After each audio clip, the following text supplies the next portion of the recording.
Hi guys, welcome back to my channel. Today we're going to be discussing the initial cost that it costs to teach abroad. And as some of you may know, I applied with the British Council and they advised that you bring 1 to 1.5k. I brought around 1.5k and it was tight, like it was a little bit tight.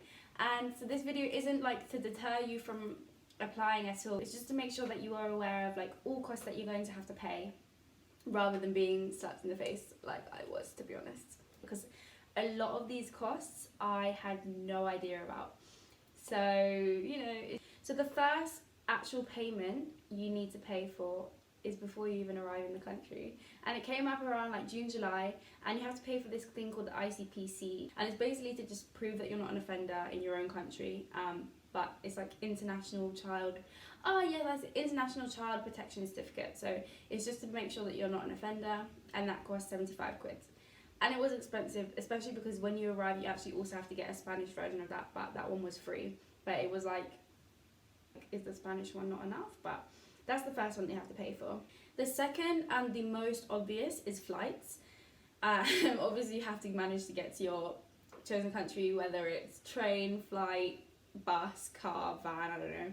And my flight costs only 60 quid, so it's actually really good, and I'm pretty sure it's because of the pandemic. But that included like checked bag, hand luggage, and then a backpack, I think. The third one that you need is to pay for your hotel. So obviously you're going to need to look for a place to live, and unless you do that online, which also comes with some costs, like the best way to do it is to get a hotel for a week and just look for some places. And my hotel cost around 150 quid, which isn't bad for 7 nights, and it was like in a really good location as well, so it wasn't too hard to look for places to live.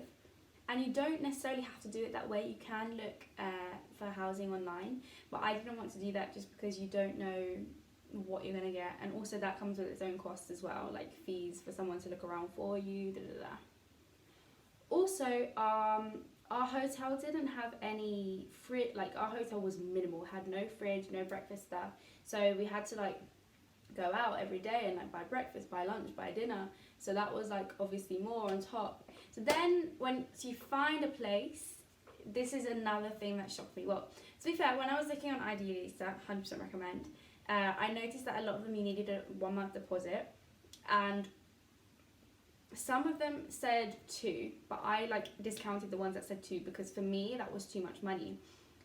So the ones that we were looking at was like upfront 1 month rent and 1 month deposit, because then that's like 1,000, so then I would have 500 for whatever, left over. But the thing is that a lot of these people do not advertise that they might ask for more deposits, or they also, most of them, if they're advertising with an agency, they have an agency fee, which was extortionate. So the one that I was with actually was only 500, so split with me and my housemate that was 250 quid. So it wasn't that much of an add-on, even though £250 extra is a lot, which is why I was saying that I got slapped in the face, because I did. Like, that's not, like, I got slapped in the face, like a lot of other people, because I was not expecting this, and because it's, number one, it's not advertised, number two, I researched on YouTube and so many other sites a lot before, and no one mentioned agency fees, and I was like, how have I done so much research? Generally, because of the because I was bored in lockdown, I was researching where I could live since June, July, August. That's 3 months before I even was going, and no one mentioned agency fees. And when I came here, I was like, but everyone has agency fees, so I don't know why that wasn't advertised. And I think that it really should be a requirement, because no one was like, that's a lot of money to just fork up. And we almost didn't buy the place that we were going to live, that we live in now, because they told us just like while we were looking around. But in other places we got even further, and then right as we were about to sign, they were like, okay, this is the agency fee. One of the agency fees was even £750, another one was £1,000. It's like, this is money that I do not have. But thankfully the one that we live in now was only 250 each, but even still, like, it's a ridiculous amount on top that you need to be aware of, because nobody mentions this. I was just quickly digging in all my drawers in between filming just to find like all of my expenses that I was trying to work out which house was cheaper, and I'm going to try and find you exactly the amount that it was now. It came to a total of £995 each, rent being 1,000, the first month being 433 for half the month, and then the agency fees was 500. Our favourite one actually was £1,377.50 each.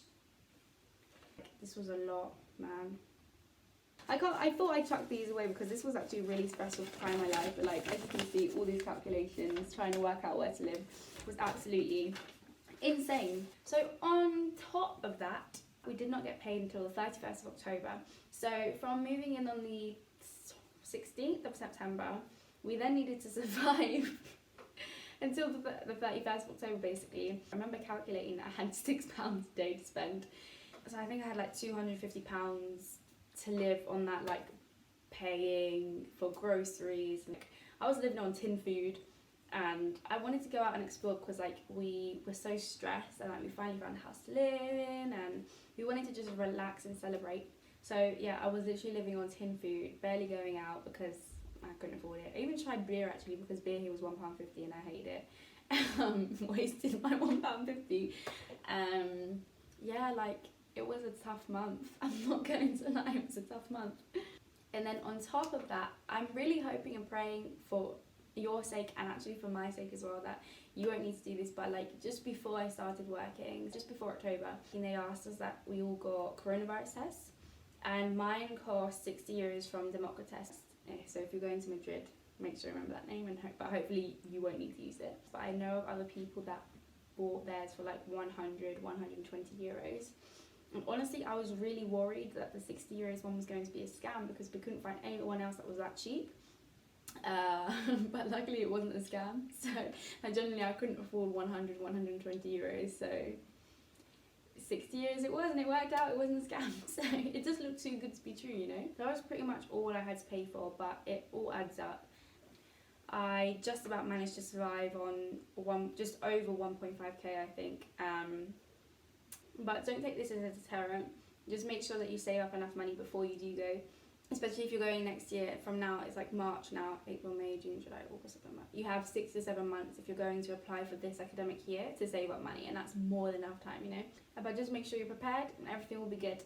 But anyway, in conclusion, I just wanted to make this video to make sure that none of you guys get slapped in the face and that you're all prepared. But good luck on your journey.